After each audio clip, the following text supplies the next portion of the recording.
We have learned 2 more people filed complaints against council members just 1 day after a former South Bend mayor blasted the city council. And our fact finder team is uncovering how your taxpayer dollars are being spent to clean it all up. Kelli Stopczynski's here. And Kelli, you found out a line in the council's budget is now tens of thousands of dollars in the red. Rick, that line is for attorney fees, and the controversy surrounding Henry Davis Jr. is just going to add to the problem.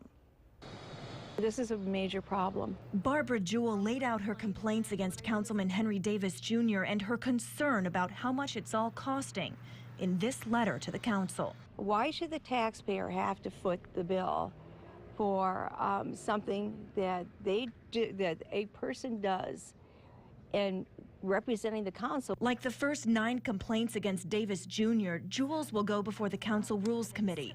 That could mean another investigation and another bill from an attorney. It puts us into a whole... Council President Oliver Davis says he had to hire an outside attorney for advice. The council's attorney did investigate Henry Davis Jr.'s Facebook post of a naked man and a dog. But Oliver Davis wanted his own lawyer, and he says the city should pay those legal costs. Anything that Chuck Leone did for me was in my role as president. When I travel on behalf of the city pays for that. When I meet other people on behalf of Transpo, the Transpo pays for that. So everything that I do in my 10 years, when I do it on behalf of the city has always paid for that. So I would keep the practice that I've always done.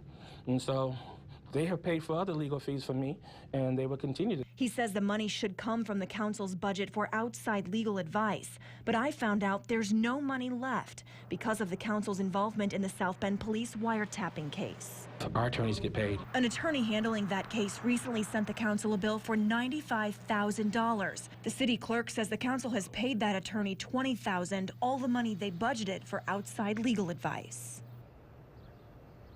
And so that means there's no money left. Because of this mess, a bill will go before the council Monday to transfer $125,000 taxpayer dollars from the general fund into the council's legal fund.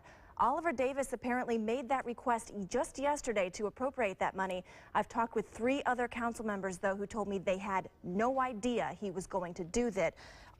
All of this, and we are not even halfway through the year. Exactly. And Kelli, at least one council member questioning whether Oliver Davis even followed procedure when he hired the outside attorney about the Facebook case. Right. Vice President Derek Dieter today told me council procedure says that anyone who hires an attorney to represent them in their council capacity must first get approval from the council. And he says in this case that Davis didn't do that. Yeah.